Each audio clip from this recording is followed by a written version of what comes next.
Welcome to The Explainer. Today, we're not just retelling the story of Where the Crawdads Sing. We're going way deeper. We're going to look at abandonment, survival, and justice through the eyes of some of the sharpest minds out there. So let's start with the big question the author Delia Owens poses herself. This is the key that unlocks the whole thing. See, this book isn't just about a girl in a marsh. It's asking a huge question about what happens to any of us when we're left completely, utterly alone. This really is the foundation for understanding our main character, Kaya. To really get to the heart of Kaya's story, we've got to start here, with the work of trauma expert Bessel van der Kolk. His whole thing is that trauma isn't just a bad memory. It's a physical state. It's something your body lives. For Kaya, being abandoned over and over again literally rewired her nervous system. So her caution, her intense independence, that isn't just her personality. It's a survival strategy baked into her very being. And that idea leads us right into our first section, really digging into that core wound that shakes Kaya's entire life, the wound of abandonment. I love this quote from Jeanette Winterson because it just perfectly captures the inner world of a child who's been abandoned. It's not an empty world at all. It's a world where she has to become a detective of silence. Kaya is forced to interpret what isn't there, and every single person who leaves just confirms this awful truth she learns to expect from the world. And this is a crucial concept from the amazing thinker bell hooks, the broken grammar of love. See, it's not just that Kaya missed out on affection. It's worse than that. The abandonment actively taught her a twisted, broken lesson about what love even is. For her, love is something that disappears. It's unstable. And that becomes the only language she knows for human connection. And finally, Gabor Maté gives us a really important reality check here. It's so easy to look at Kaya and see this incredible, strong survivor.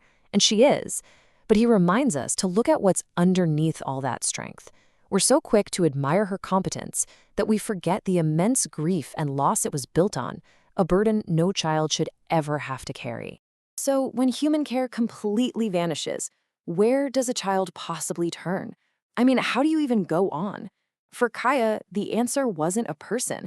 It was the wild, honest, and predictable world all around her. And you can see the two completely different classrooms that raised Kaya right here. On one side, you've got human society, which taught her that people are cruel, they gossip, they betray you, they disappear. But on the other side, you have the Marsh.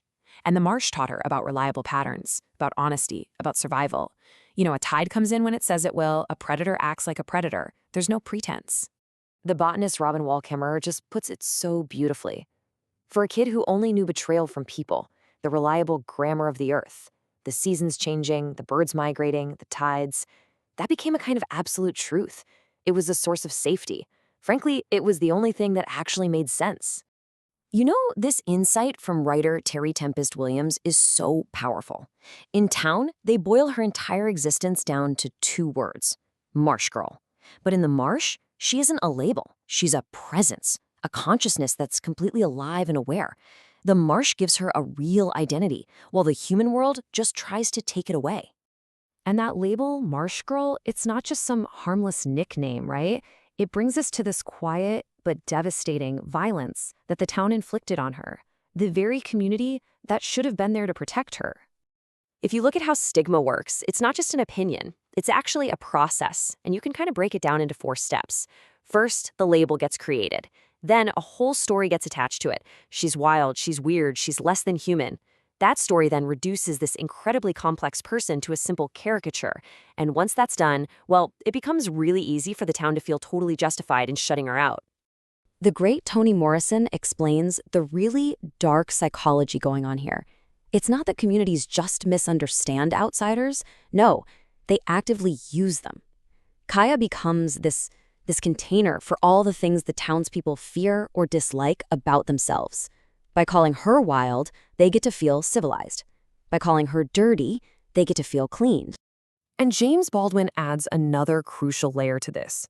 He says this act of pushing someone out is also a kind of self-protection. Because think about it, if the people in town were to actually see Kaya, her intelligence, her art, her rich inner world, well, then they'd have to face their own cruelty. It's just so much easier to stick with a simple story than to look at their own moral failure in the mirror. So given this whole history of abandonment, of judgment, How in the world does someone like Kaya even begin to navigate the most vulnerable human experience there is, falling in love? Relationship therapist Esther Perel just absolutely nails the central conflict for Kaya right here. Her soul is starting for connection, right? But her body, her nervous system remembers that every single time she got close to someone, it ended in pain. And that creates this awful, heartbreaking paradox. The more she loves someone, the bigger the threat they feel like to her safety. And that all boils down to this one massive challenge. How does she ever learn to trust? You know, as the writer Clarissa Pinkola Estés might put it, her survival instinct has learned to whisper these quiet warnings in her ear.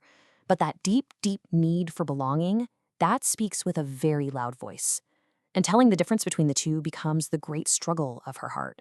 So you have this entire journey, the abandonment, the Marsh as her only parent, the impossible tightrope of love, and it all comes to a head in the novel's most challenging questions about morality, survival, and what justice really means. And this is where the story really puts us, the readers, in a tough spot. It forces us to ask this deeply uncomfortable question. When someone has been forced to live their entire life outside of society's rules and protection, can you really judge them by those same rules? Do the same standards even apply? The book does not give us an easy answer. You can really think about it as two totally different kinds of justices clashing. On one hand, you have courtroom justice. It's based on abstract rules, evidence, proof. Its goal is public order. Then you have what you might call wild justice. That's based on instinct, on raw necessity, on immediate consequences. Its goal is just one thing: survival. Its language isn't law books. It's the language of tooth and weather, the only law Kaya ever really knew. And this quote from Cormac McCarthy just brings it all home, leaving us with this final haunting thought. What is this different arithmetic that you learn when you've been cornered your entire life? The novel doesn't just ask us to decide who's guilty or innocent. It pushes us to question the very definition of justice, when civilization and care have completely failed someone. And that is a question worth sitting with.